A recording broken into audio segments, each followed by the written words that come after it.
সুপ্রিয় শ্রোতা, গল্প পাঠের আসর চ্যানেলে শুনতে যাচ্ছেন হুমায়ুন আহমেদের রচিত জোছনা ও জননীর গল্প উপন্যাসটির ৩৩তম পর্ব। আমি ওয়ারা করিম, সাথে থাকুন। ৩০শে জুলাই ১৯৭১ বিকালে বৌমা আর আমি হাসিনার ছেলে দেখতে হাসপাতালে গেলাম। কি ভীষণ দুর্ব্যবহার করলো ওখানের মিলিটারি পাহারাদারটা। হাসিনার মা মাত্র ১০ মিনিটের জন্যে গতকাল ওদের দেখতে পেয়েছিলেন। আজ হতে কড়া নিয়ম চালু হলো। কোনো মানুষই আর ওদের দেখতে যেতে পারবে না। এ যে কি অমানসিক ব্যবহার! জেলখানার কয়েদিও সাক্ষাতের জন্য সময় পায়। আল্লাহ, আর কত যে দেখাবে! আজও ছোটনের চিঠি নেই, কারোর কোনো খবর নেই। আল্লাহর হাতে সঁপে দিয়েছি, আল্লাহ মেহেরবান। সূত্র: বেগম সুফিয়া কামালের দিনলিপি। মুক্তিযুদ্ধ, মুক্তির জয়। হাসিনা মানে শেখ হাসিনা, পরে প্রধানমন্ত্রী। পুত্রের নাম জয়। ৮ই আগস্ট ১৯৭১ সানডে টাইমসে প্রকাশিত সাংবাদিক রাল্ফ শর্ন নেয়া পাকিস্তানের প্রেসিডেন্ট জেনারেল ইয়াহিয়ার সাক্ষাৎকার। প্রেসিডেন্ট বলছেন, শেখ মুজিব পাকিস্তানের সর্বোচ্চ কারাগারে জীবিত ও সুস্থ আছেন, তবে আজকের পর তার জীবনে কি হবে সেই ওয়াদা আমি দিতে পারছি না। দেশের আইন অনুসারে তার বিচার হবে। তার মানে এই নয় যে আগামীকালই আমি তাকে গুলি করব। তার স্বাভাবিক মৃত্যুও তো হতে পারে। তাকে সর্বোচ্চ শ্রেণীর কারাগারে রাখা হয়েছে। তাকে কোনো পরিশ্রম করতে হয় না। বিছানা, পাখা ও গরম পানির ব্যবস্থা সমেত ছোট একটা ঘর তার রয়েছে। দেখাশোনার জন্যে একজন ডাক্তারও আছেন। পশ্চিম পাকিস্তানি খাবারের কারণে শেখ মুজিবের স্বাস্থ্য সাময়িকভাবে ক্ষুণ্ণ হয়েছিল, তবে এখন তাকে বাঙালি খাবার দেয়া হচ্ছে। তার ওজন আবার বেড়েছে। তিনি এখনও দৈনিক ২০ থেকে ১ ডজন গালগল্প করেন, কথার তুবড়ি ছোটান। লায়ালপুরের, বর্তমান নাম ফয়সালাবাদ, জেইলের একটি বিশেষ কক্ষ। সে বিশেষ কক্ষে আটকে রাখা হয়েছে একজন বিশেষ বন্দীকে। তার উপর কঠিন খবরদারি। সশস্ত্র প্রহরীদের একটি দল সার্বক্ষণিক নজর রাখছে। বন্দী এখন কি করছেন? তার অভ্যাস মতো সেলের ভেতর হাঁটাহাঁটি করছেন, নাকি সেলের জানালার বাইরে আকাশ দেখার চেষ্টা করছেন? বন্দির কর্মকাণ্ড ৩-এ সীমাবদ্ধ: কোরআন শরীফ পাঠ করা, সেলের জানালায় আকাশ দেখার চেষ্টা করা এবং হাঁটাহাঁটি করা। প্রহরীদের কেউ কেউ বন্দিকে সালাম দেয়। বন্দি তাদের সালামের জবাব দেন। সেই খবর আবার তাৎক্ষণিকভাবে জেলারকে দিতে হয়। বন্দির কর্মকাণ্ডের প্রতিটি খুঁটিনাটি পাকিস্তানের প্রেসিডেন্ট জেনারেল ইয়াহিয়াকে জানাতে হয়। বন্দির অবস্থান, তার দিনযাপন বিষয়ে পৃথিবীর কোনো মানুষ কিছু জানে না। চরম গোপনীয়তা। তবে নানান গুজব দেশি এবং বিদেশি পত্রপত্রিকায় আসছে। পাকিস্তান সরকার এসব গুজবের সত্য মিথ্যা নিয়েও কিছু বলছে না।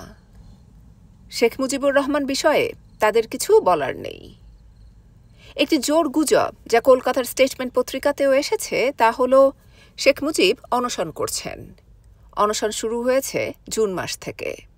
তিনি জানিয়েছেন, স্ত্রী এবং সর্বকনিষ্ঠ সন্তান রাসেলের সঙ্গে দেখা হলেই তিনি অনশন ভঙ্গ করবেন। তিনি এখন দিনরাত লিখে চলছেন। পাতার পর পাতা লেখা হচ্ছে। কি লেখা হচ্ছে কেউ জানে না। এমনও রটনা হলো যে শেখ মুজিব পাগল হয়ে গেছেন। তিনি সারা দিন সারা রাত দুর্বোধ্য বক্তৃতা করেন। যখন বক্তৃতা করেন না, তখন বিড়বিড় করেন। শেখ মুজিবুর রহমান অস্থির সময় কাটাচ্ছিলেন। যে চিন্তা তাকে গ্রাস করে রেখেছিল তা হচ্ছে, তাকে মেরে ফেলা হবে না জীবিত রাখা হবে। পাইপ টানতে টানতে তিনি প্রায়ই এই হিসাব করেন। কারাগারে তাকে তামাক নামক একমাত্র বিলাসদ্রব্যটি সরবরাহ করা হতো। পাকিস্তানি মিলিটারি যদি যুদ্ধে জয়লাভ করে, তাহলে অবশ্যই তাকে হত্যা করা হবে। যদি পরাজিত হয়, তাহলে কি হবে? পরাজিত হলেও তাকে হত্যার সম্ভাবনা। প্রতিশোধ নেবার তীব্র আকাঙ্ক্ষা থেকেই এটা করা হবে। সে হত্যা প্রক্রিয়াটি কীরকম হবে? তাকে কি ফাঁসি দেয়া হবে, নাকি ফায়ারিং স্কোয়াডে নেওয়া হবে? পুত্র রাসেলের প্রিয় মুখ কি মৃত্যুর আগে দেখে যেতে পারবেন না? তার বড় মেয়েটির সন্তান হবার কথা, তা কি হয়েছে? নিজের পুত্রকন্যাদের কথা যখনই তার মনে হয়, তখনই তিনি খানিকটা লজ্জিত বোধ করেন। একই দেশের কথা একপাশে সরিয়ে তিনি কিনা নিজের প্রিয় মুখগুলির কথা ভাবছেন। একটি জাতির আশা আকাঙ্ক্ষার রূপকার তিনি। দেশের প্রতিটি মানুষ তাকিয়ে আছে তাঁর দিকে, আর তিনি কিনা তার মৃত্যু কিভাবে হবে তাই নিয়ে ভাবছেন। মাঝে মাঝে তার ঘোরের মতো হয়। তিনি শুনতে পান তার জীবনের মধুরতম শব্দ, জয় বাংলা। হৃদয়ের গভীর গোপন কোনো জায়গা থেকে কেউ একজন বলে, ভয় পেও না, এই মধুর শব্দ তুমি আবারও শুনবে। তার নিজের ভাষ্যমতে একে বলতে পারেন সজ্ঞা, টেলিপ্যাথি, ইন্দ্রিয় কিংবা অন্য যা খুশি তাই, কিংবা সম্ভবত এটা এক ধরনের ঐশী প্রেরণা। আমি যেটা জানি তা হলো, আমার মন বলছিল বিজয় আমাদের হবেই। আগস্ট মাসের ৩ তারিখ টেলিভিশনে জাতির উদ্দেশ্যে ভাষণে প্রেসিডেন্ট ইয়াহিয়া ঘোষণা করেন, রাষ্ট্রদ্রোহিতার অপরাধে শেখ মুজিবকে বিচার করা হবে। অতি দ্রুত বিচার পর্ব শুরু হল। তারিখ ৯ আগস্ট। প্রধান বিচারক পাকিস্তান সেনাবাহিনীর একজন ব্রিগেডিয়ার, তার সঙ্গে আছেন ২ জন কর্নেল, একজন উইং কমান্ডার, একজন নেভাল কমোডর ও এবং একমাত্র সিভিলিয়ান, জেলা সেশন জাজ। শেখ মুজিব আত্মপক্ষ সমর্থনে অস্বীকৃতির কথা জানান এবং কোনো আইনজীবীর সঙ্গে বসতে রাজি হন না। বিচার চলতে থাকে। প্রতিদিন ভোরবেলা শেখ মুজিবকে কঠিন পাহারায় বিচারকক্ষে নিয়ে যাওয়া হয়। বিকেল ৫টায় আবারও সেলে ফিরিয়ে আনা হতে থাকে। বিচারকক্ষটি লায়লপুর জেলের ভেতরেই। লাল ইটের দালান। বন্দীকে লোহার ৪টি ভারী দরজা পার হয়ে লম্বা সরু করিডোর দিয়ে আদালতে প্রবেশ করতে হতো। পাহারাতে থাকত সাব মেশিন গান হাতে যুদ্ধ সাজে সজ্জিত একদল কমান্ডো। প্রেসিডেন্ট ইয়াহিয়াকে দেখে সবসময় নেশাগ্রস্ত মনে হয়। মনে হয় তিনি তার প্রিয় সুরা ব্ল্যাক ডগে আকণ্ঠ ডুবে আছেন। অতি গুরুত্বপূর্ণ মিটিংয়েও তার কথাবার্তা থাকে জড়ানো। এতে তিনি কোনো অস্বস্তি বোধ করেন না। আজ তাকে নেশাগ্রস্ত মনে হচ্ছে না। তিনি এক গাদা ফাইল নিয়ে বসেছেন। দ্রুত ফাইল ক্লিয়ার করা হচ্ছে। তার হাতে সময় নেই। চীনা রাষ্ট্রদূত প্রেসিডেন্ট ভবনে তার সঙ্গে দেখা করার জন্যে আসছেন। $10 মিলিয়ন অর্থ সাহায্য চীনের কাছ থেকে পাওয়া গেছে। এখন আলাপ আলোচনা চলছে এক জাহাজ বোঝাই সমরাস্ত্র নিয়ে। এর মধ্যে হালকা চৈনিক ট্যাঙ্কও আছে। চীনা রাষ্ট্রদূতের সঙ্গে আজকের আলোচনা এই কারণেই অতি গুরুত্বপূর্ণ। প্রেসিডেন্টের অতি ব্যস্ততার মধ্যে ঘরে ঢুকলেন জুলফিকার আলী ভুট্টো। প্রেসিডেন্ট এক ঝলক ভুট্টোর দিকে তাকিয়ে বললেন, আপনার যা বলার বলুন, আমি কাজ করতে করতে আপনার কথা শুনব। আজ আমার সীমাহীন ব্যস্ততা। জুলফিকার আলী বললেন, শেখ মুজিবকে কি মৃত্যুদণ্ড দেয়া হবে? প্রেসিডেন্ট কাগজ থেকে মুখ না তুলেই বললেন, অবশ্যই। For gods sec, don't do that. না কেন? আপনার হাতে মৃত্যুর চেয়ে সে বড় মাপের মানুষ। জুলফি, আপনার ধারণা তাকে হত্যা করার মতো বড় আমি না? তাকে হত্যা করলে সারা পৃথিবী আমাদের উপর ঝাঁপ দিয়ে পড়বে, বিশেষ করে আমেরিকানরা। আমেরিকানরা আপনাকে যত খুশি বাঙালি মারতে দেবে, কিন্তু নট শেখ মুজিব। জুলফি, আপনি কি মনে করেন আমেরিকানদের মনোভাব আমি জানি না? খুব ভালো যোগাযোগ আছে আমার তাদের সঙ্গে। শেখের কি হলো, নিক্সন তার পরোয়া করে না। আমি নিক্সনকে ভালো মতো জানি। আমরা যোগাযোগ রেখে চলি। আপনার সঙ্গে আমি আর কথা বলতে পারছি না, কারণ চীনা রাষ্ট্রদূত আসছেন। শুনুন জুলফি, আমি শেখকে অবশ্যই ফাঁসির দড়িতে ঝুলাবো। যে ঝামেলায় সে আমাকে ফেলেছে তাকে তার মূল্য দিতে হবে। Good bye. সূত্র ১, Bangabandhu Sheikh Mujib, a leader with a difference, Obaidul Haque. ২, পাকিস্তানের কারাগারে শেখ মুজিবের বন্দি জীবন, আহমেদ সেলিম, অনুবাদ Mofidul Haque. ৩, the decline and fall of Sheikh Mujib, Raihan international, Tehran, August ১, ১৯৭১। সূত্র দৈনিক বাংলা, তারিখ ৪ জানুয়ারি ১৯৭২। শিরোনাম, বেগম মুজিব কিভাবে কাটিয়েছেন মুক্তিযুদ্ধের দিনগুলি। বেগম মুজিবের বিষাদঘন দিনগুলোর কয়েকটি কথা। নববর্ষের দিন সূর্যের আলোয় পথ চিনে এগিয়ে গেলাম। ১৮ নম্বর রোডের দুর্গসদৃশ সেই বাড়িটার দিকে। বাইরের ঘরেই বসেছিলেন বেগম শেখ মুজিব। হাসি মুখেই আহ্বান জানালেন আমাকে। বাড়িটার উল্লেখ করতেই হেসে বললেন, এটা তো তবুও একটা মাথা গুঁজবার ঠাঁই, কিন্তু 25শে মার্চের পর পুরো 1.5 মাস তাও কোথাও পাইনি। আজ এখানে, কাল সেখানে, এমনি করে সেই মাসে কম করে হলেও 14-15টা বাসা বদল করেছি। হাসছিলেন বেগম মুজিব, কিন্তু দেখলাম হাসির মাঝে কেমন জানি অস্পষ্ট এক বিষণ্ণতার ছোঁয়ায় করুণ হয়ে উঠেছে তার চোখের দৃষ্টি। 25শে মার্চের সেই ভয়াবহ রাত। অন্ধকার শোবার ঘরটাতে বিছানায় শুয়ে শেখ সাহেব শুনছিলেন বাইরে বোমায় বিধ্বস্ত ঢাকার আর্তনাদ। উত্তেজনায় এক এক সময় উঠে বসছিলেন তিনি। ঠিক এমনি এক মুহূর্তে গুলির একটা টুকরো জানালা ভেদ করে ছোট ছেলে রাসেলের পায়ে আস্তে করে লাগে। অন্ধকারে হাতড়ে গুলিটা কুড়িয়ে নিয়েছিলেন শেখ সাহেব। আর সেই দুঃসহ রাতেই নরপিশাচরা তাকে বন্দি করে নিয়ে গিয়েছিল। বাড়িতে তখন ছিলেন বেগম মুজিব আর তার 2 ছেলে। 26শে মার্চ। সমস্ত দিন ছিল কারফিউ। গোলাগুলির শব্দ তখনও থামেনি। নিস্তব্ধ বাড়িটা জুড়ে যেন এক ভৌতিক বিভীষিকা মাথা খাড়া করে উঠেছে। সামনে ধানমন্ডি বালিকা বিদ্যালয়ে তাক করে রাখা বড় বড় কামানের মুখগুলো আমাদের বাসার দিকে। ভয়ে জানালাগুলো পর্যন্ত বন্ধ করে দিতে পারিনি। দুপুরে কারফিউর মধ্যেই এ বাসা ও বাসা করে বড় ছেলে কামাল এসে পৌঁছালো। রাত এলো, সেই আধার কালো রাত। ইয়াহিয়া খানের হিংস্রভাবে চিবিয়ে চিবিয়ে বলা বিবৃতি শুনেই নিজেদের অবস্থা বুঝতে পারলেন বেগম মুজিব। তাই কাল বিলম্ব না করে ছোট ছেলে আর মেজ ছেলেকে নিয়ে পাঁচিল টপকে প্রতিবেশী ডাক্তার সাহেবের বাড়িতে আশ্রয় নিলেন। অন্যদিকে বড় ছেলে কামাল এবং মহিউদ্দিন সাহেব পালালেন অন্যদিকের পাঁচিল ডিঙিয়ে। রাত 11টা থেকেই তোপ দাগার শব্দে কানে তালা লাগার জোগাড়। কতকটা চেতন কতকটা অচেতন অবস্থায় বেগম মুজিব 26শে মার্চে সে ভয়াবহ রাতে শুনলেন তার আদরের বাড়িতে গোলাগুলির শব্দ। রাত 11টা থেকে ভোর 5টা পর্যন্ত। সে রাতে এভাবে না পালালে তাঁর এবং তার সন্তানদের ভাগ্যে কি যে ঘটত আজও তিনি তা ভাবতে পারেন না। 27শে তারিখ সকালে বাচ্চা দুটো সাথে নিয়ে তিনি আবারও পালালেন। পুরো 1.5 মাসে এ বাসা ও বাসা করেন। শেষে মগবাজারের এক বাসা থেকে পাক বাহিনী তাকে 18 নম্বর রোডের এই বাসায় নিয়ে আসে। 18 নম্বর রোডে আসবার পূর্বকার মুহূর্তটি স্মরণ করে গম্ভীর হয়ে গেলেন বেগম মুজিব। বললেন, আমি তখন মগবাজারে একটা বাসায় থাকি। আমার বড় মেয়ে হাসিনা তখন অন্তঃসত্ত্বা। সে, জামাই, আমার দেওর, যা, মেয়ে রেহানা, পুত্র রাসেল সহ বেশ কয়েকজন একসাথে ছিলাম মগবাজারের বাসাটাতে। হঠাৎ একদিন পাক বাহিনী ঘেরাও করে ফেলল বাসাটা। একজন অফিসার আমাকে জানালো যে আমাকে তাদের তত্ত্বাবধানে অন্যত্র যেতে হবে। জানি না কি হবে। ঠিক সেই মুহূর্তটাতে ভীষণ সাহসী হয়েছিলাম আমি। কড়াভাবেই সেই অফিসারকে বললাম, লিখিত কোনো আদেশপত্র না দেখালে আমি এক পাও নড়ব না।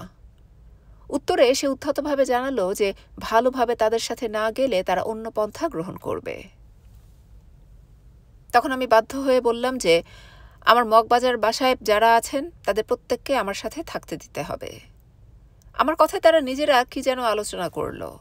পরে তারা রাজি হয়ে নিয়ে এলো আমাদেরকে 18 নম্বর রোডের এই বাসাটাতে। 18 নম্বর রোডে আসার প্রথম দিনের কথা বলতে গিয়ে আবার হেসে ফেললেন বেগম মুজিব। ময়লা আবর্জনাপূর্ণ এই বাড়িটাতে তখন বসবার মতো কোনো আসবাবপত্র দূরে থাক, একটা মাদুর পর্যন্ত ছিল না।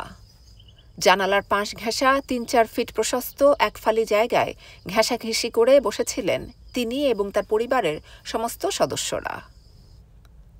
অন্তঃসত্ত্বা মেয়েকে এভাবে কষ্ট করে বসে থাকতে দেখে সেদিন বুক ফেটে যাচ্ছিল তাঁর। মুখ ফুটে কিছু বলতে পারেননি, শুধু অসহায়ভাবে তাকাচ্ছিলেন চারিদিক। হয়তো অসহায়ের করুণ ডাক আল্লাহ তাআলা সেদিন শুনেছিলেন। প্রহরী পাক বাহিনীর এক পাঠান অফিসার অনুভব করেছিল তার অসহায় অবস্থাকে। সেই অফিসার একজন ঝাড়ুদার সংগ্রহ করে পরিষ্কার করে দেয় ঘর দুয়ার। সংগ্রহ করে দিয়েছিল কয়েকটি চেয়ার এবং একটি কম্বল। বন্দি জীবনের নৃশংস পাক পাহারাদার বাহিনীর মধ্যে এই অফিসারটি ছিল কিছুটা ব্যতিক্রম। ধানমন্ডির এই বাড়িটার মাঝে অনেক দুঃখ দৈন্যের স্মৃতি চিরদিনের মতো বেগম মুজিবের বুকে আঁকা হয়ে গেছে। তবুও এই বাসাতেই তিনি তার প্রথম আদরের নাতিকে বুকে নিতে পেরেছিলেন। এ স্মৃতি তার কাছে কম উজ্জ্বল নয়। দৈনিক বাংলা। বেগম মুজিবের সঙ্গে বিশেষ সাক্ষাৎকার। ডিসেম্বরের দুপুর। বঙ্গবন্ধুর ৩২ নম্বর রোডের বাড়ির দ্বিতলের বসবার ঘরে বসে কথা বলছিলাম বেগম মুজিবের সাথে। গত বছরের বন্দি জীবনের দুর্বিষহ ও ভয়ঙ্কর মুহূর্তগুলোর কথা বর্ণনা করছিলেন তিনি। ২৬শে মার্চের পরপরই বড় ছেলে কামাল চলে গেছে ওপারে। হাসিনার শরীর খারাপ, তবু অসুস্থ শরীরে সেই ছিল আমার সবচেয়ে ভরসা। মে মাসের ১২ তারিখ ১৮ নম্বর রোডের সে একতলা কারাগৃহে আমাদের নেওয়া হয়। হানাদারদের পাহারাতে জীবন কাটাচ্ছিলাম আমি। বাসার যেসব প্রহরী ছিল তাদের মধ্যে দুজন সাদা পোশাকধারী সিভিল আর্মড ফোর্সের লোকও ছিল। এরা কার্যত আর্মির প্রহরীদের ঠিক রাখত। একদিনের ঘটনা, আমার শোবার ঘরে জামাল আর রেহানা ঝগড়া করছিল। বন্দি জীবন জামালের মতো ছেলে সহ্য করতে পারছিল না, কেমন যেন ক্ষিপ্ত হয়ে গিয়েছিল। সেদিন তাই ওদের দু ভাই বোনের ঝগড়াটা একটু বেশি রকমের শুরু হয়েছিল। ওদের ঝগড়ার মাঝেই হুট করে ঘরের মধ্যে সিভিল আর্মড ফোর্সের একজন অফিসার ঢুকল। চোখ লাল করে হিংস্রভাবে সে জামালকে বলল, তুমি আজকাল বেশি বাড়াবাড়ি করছো। এভাবে গোলমাল করলে আমরা তোমাকে আর্মি ক্যাম্পে নিয়ে যাব। পা দুটো উল্টো করে বেঁধে তোমাকে চাবুক মারা হবে। জীবনে আর যাতে কারো মুখ দেখতে না পাও সে ব্যবস্থাও করা হবে। বেশ চিৎকার করে এই অফিসারটি কথাগুলি বলছিল। আমি প্রথমে পাথর হয়ে গিয়েছিলাম, কিন্তু পরক্ষণেই সামলে নিয়ে তাকে বেরিয়ে যেতে বললাম ঘর থেকে। একটা হিংস্র দৃষ্টি সে আমাদের ওপর নিক্ষেপ করে ঘর থেকেই বেরিয়ে গেল। অফিসারটি চলে যাবার পর বেগম মুজিব তার ভবিষ্যৎ কর্মপন্থা স্থির করে নিলেন। সেদিনই তিনি অফিসারটির জঘন্য আচরণের সমস্ত ঘটনা প্রেসিডেন্ট থেকে শুরু করে সমস্ত উপর মহলেই লিখে জানালেন। কিন্তু এ ঘটনার পর থেকেই জামাল যেন আরও অশান্ত হয়ে উঠল। পালাবার জন্য সমস্ত সময় সে সুযোগ খুঁজত। ২৭শে জুলাই মেডিকেল কলেজ হাসপাতালে হাসিনার সন্তান হল। আমাদের জীবনে এলো প্রথম নাতি, অথচ তাকে দেখবার জন্য আমাদের কাউকেই অনুমতি দেয়া হলো না। ঘরের মধ্যে অসহ্য যন্ত্রণায় ছটফট করেছিলাম আমি সেদিন। কেঁদেছিলাম পাক করুণাময় আল্লাহ তাআলার দরগায়। ৫ই আগস্ট জামাল পালিয়ে গেল বাসা থেকে। কয়েকদিন আগে থেকেই পালিয়ে যাবার জন্য সে চেষ্টা চালাচ্ছিল। আমাকে বলছিল, আমি যদি পালাতে পারি তাহলে ৩-৪ ঘন্টা ওদেরকে কোনো খবর দিও না। জামাল পালাবার পর বুঝতে পারলাম যে ও পালিয়েছে। মন আবার অশান্ত হলো। যদি ধরা পড়ে শেষ হয়ে যায়। আবার সান্ত্বনা পেলাম, বাঁচলে এবার ও বাঁচার মতো বাঁচবে। বেলা ২টায় খাবারের সময় ওর খোঁজ পড়ল। খোঁজ চারিদিকে খোঁজ, কিন্তু জামাল কোথায়? সন্তানের খোঁজে আমি তখন দিশেহারা হবার ভান করলাম। সরাসরি চিঠি পাঠালাম ওপর মহলে, আমার ছেলেকে তোমরা ধরেছ, এবার ফিরিয়ে দাও। হানাদারদের তরফ থেকে কিছুই বলার ছিল না, কেননা আগেই আমি এ সম্পর্কে সজাগ হবার জন্যেই চিঠি লিখেছিলাম সর্বত্র। তদন্তের জন্য যে কর্নেলকে পাঠানো হয় সে মনে মনে শঙ্কিত হল। হয়তো সত্যি ওদের বাহিনীর কেউ জামালকে গুম করেছে। আমাকে সান্ত্বনা দিয়ে কর্নেল ফিরে গেলেন, কিন্তু আমাদের ওপরে কড়াকড়ির মাত্রা আরেক দফা বাড়ল। আগস্ট মাসের শেষের দিকে জামালের চিঠি পেলাম। এ সময় আমার শাশুড়ির শরীর বেশি খারাপ থাকায় তাকে হাসপাতালে ভর্তি করা হলো। প্রতিদিন ২ ঘন্টার জন্য আমাকে হাসপাতালে যাবার অনুমতি দেয়া হলো। রোগী দেখার ভান করে ওপার থেকেও অনেকেই আসত। ওদের মাথায় হাত রেখে হানাদার প্রহরীদের দেখিয়ে উপদেশ দিতাম ঠিকমতো ঘরে থেকে লেখাপড়া করার জন্যে। এক ফাঁকে চিঠিটা হস্তগত করে নিজে সাথে করে নিজ পর্যন্ত পৌঁছে দিতাম ওদেরকে। ভীষণ ভয় লাগত ওদের জন্যে, কিন্তু আল্লাহকে ডাকা ছাড়া কি বা আমি করতে পারতাম তখন। ঠিক এভাবেই কেটে গেছে আমার দিন। সামান্য যা কিছু সঞ্চয় ছিল তা দিয়ে চলত আমার ছোট সংসার। দুঃখ, দৈন্য, যন্ত্রণা দেহ মনে সবকিছুই যেন আটকে গিয়েছিল। প্রতি মুহূর্ত একটি সন্দেহ দিয়ে ঘেরা মৃত্যুর রাজত্বে ধুকে ধুকে দিন কাটত আমাদের। প্রিয়জনরা ছড়িয়ে আছে চারিদিকে, জানতাম না কেমন আছে ওরা। স্বামীর জন্য আর চিন্তা করতাম না, কেননা আল্লাহ ছাড়া তাকে বাঁচাবার সাধ্য যে আর কারো নেই। কথা নিজের অভিজ্ঞতা থেকেই বুঝতে পেরেছিলাম। তবুও মাঝে মাঝে শিরা উপশিরাগুলো অবশ হয়ে আসত। কোথায় আমার বুকের সন্তানেরা? আর এই কারাগৃহে আবদ্ধ আমাদের জীবনের স্থায়িত্বই বা কোথায়? নভেম্বরের শেষের দিকেই বুঝতে পেরেছিলাম ডিসেম্বরে কিছু একটা ঘটতে যাচ্ছে। আমার বন্দি জীবনে বাইরের সংবাদ আসার কোনো উপায় ছিল না, কিন্তু ট্রানজিস্টর সেটটা ছিল। আমরা শুনেছিলাম ভারত বাংলাদেশকে যেদিন স্বীকৃতি দেবে সেই দিনই বঙ্গবন্ধুকে হত্যা করা হবে। ৩ তারিখের কলকাতার ঐতিহাসিক জনসভা শোনার জন্যে তাই আমাদের প্রতীক্ষা ছিল একটু ভিন্নতর। ইন্দিরাজির ভাষণ শেষ হলো। খুবই বিস্ময় লেগেছিল। কেন জানি ট্রানজিস্টরের সামনে থেকে নড়তে ইচ্ছা করছিল না। রাত বাড়ল। আকাশবাণীর সংবাদ শেষ হলো। হঠাৎ ঘোষণা করা হলো শীঘ্রই বিশেষ ঘোষণা প্রচার করা হবে। সমস্ত দিনের ক্লান্ত দেহ মন। পরিবারের সকলেই ঘিরে বসলাম ট্রানজিস্টরের চারিদিক। কিন্তু কোথায় সে ঘোষণা? সময় কেটে যাচ্ছিল। একে একে বাচ্চারা ঘুমোতে চলে গেল। মাথার কাছে ট্রানজিস্টরটা খোলা রেখে প্রতীক্ষা করতে করতে কখন যেন ঘুমিয়ে পড়েছি। ঘুম ভাঙল বিমান বিধ্বংসী কামানের কটকট শব্দে। বুঝলাম যুদ্ধ বেঁধে গেছে। ৬ ডিসেম্বর ভারত স্বীকৃতি দিল স্বাধীন বাংলাদেশকে। সে এক অনন্য অনুভূতি। স্বাধীন বাংলাদেশের স্বীকৃতির সংবাদ এলোমেলো করে দিচ্ছিল আমার দেহ মনকে। বাচ্চারা কাঁদছিল ওদের আব্বার জন্য। আমি চেষ্টা করছিলাম ওদেরকে সান্ত্বনা দিতে, কিন্তু স্বাধীনতার স্বীকৃতি আর অতি প্রিয়জনের মৃত্যুর আশঙ্কা আমার আত্মাকে যেন অসাড় করে তুলেছিল। ডিসেম্বরের দিনগুলি প্রতিদিন যেন নতুন নতুন বিভীষিকা হয়ে দাঁড়াত। 18 তারিখ সকালে যখন পাক আর্মিকে সরিয়ে নেওয়া হচ্ছিল, তখন শেখ মুজিবের বাসা থেকে শুধুমাত্র সিভিল আর্মড অফিসার দুজনকে সরিয়ে নেওয়া হয়। এক্ষেত্রে সিভিল আর্মড অফিসার দুজনকে ফিরিয়ে নেয়ার সাথে সাথেই আর্মি প্রহরীরা উচ্ছৃঙ্খল হয়ে পড়েছিল। প্রথম দিকে ওরা আশা করেছিল যে ওদেরও নিয়ে যাবার ব্যবস্থা নেওয়া হবে, কিন্তু দুপুর পর্যন্ত যখন চারিদিক থেকে জয় বাংলা ধ্বনি ভেসে আসতে লাগলো, তখন ওরা ভীষণ রকম ক্ষেপে গেল। আমাদের ঘরের মধ্যে কাপড় শুকোবার জন্যে তার বাঁধা ছিল। রাতে তারটা ঝনঝন করে বেজে উঠতেই সবাই দাঁড়িয়ে পড়লাম। রক্তের মতো লাল দুটো চোখ। প্রহরী দলের অধিনায়ক সুবেদার রিয়াজ দাঁড়িয়েছিল বারান্দায়। কঠোরভাবে সে বলল, খোকাকে ডাকো। ঠান্ডা হয়ে বললাম, খোকা ঘুমিয়ে পড়েছে, কোনো কথা থাকলে আমাকে বলতে পারো। আমার মুখের দিকে কঠোরভাবে তাকিয়ে সে বলল, সাবধানে থাকো। মেজর তারা সিং এলেন বেলা 9টার সময়। তারা সিং সাধারণ বেশে এসেছিলেন, কিন্তু পেছনে তিনি একদল সৈন্যকে পজিশন নেয়া অবস্থাতে রেখে দিয়েছিলেন চারিদিকে। খালি হাতে, শুধু ওয়্যারলেস সেট হাতে নিয়ে তিনি গেটের সামনে দাঁড়িয়ে ওদেরকে বোঝাচ্ছিলেন। প্রথমে ওরা সারেন্ডার করতে চায়নি, শেষে 2 ঘন্টার সময় চেয়েছিল। গেটের সামনে থেকে ওদের কথা শুনে মেজর তারা সিং যেই পা বাড়ালেন, অমনি ভেতর থেকে চিৎকার করে উঠল বাচ্চারা, আপনি যাবেন না মেজর, যাবেন না। সময় পেলে ওরা আমাদেরকে মেরে ফেলবে। সত্যি সময় পেলে ওরা আমাদেরকে মেরে ফেলত, কিন্তু মেজর সিং তাদের আর সে সময় দেননি। ঢুকে পড়েছিলেন গেটের মধ্যে। পাশের বাংকার থেকে কাঁপতে কাঁপতে হানাদাররা তখন বের হয়ে আসছে আত্মসমর্পণের জন্যে। সূত্র: বাংলাদেশের স্বাধীনতা যুদ্ধ।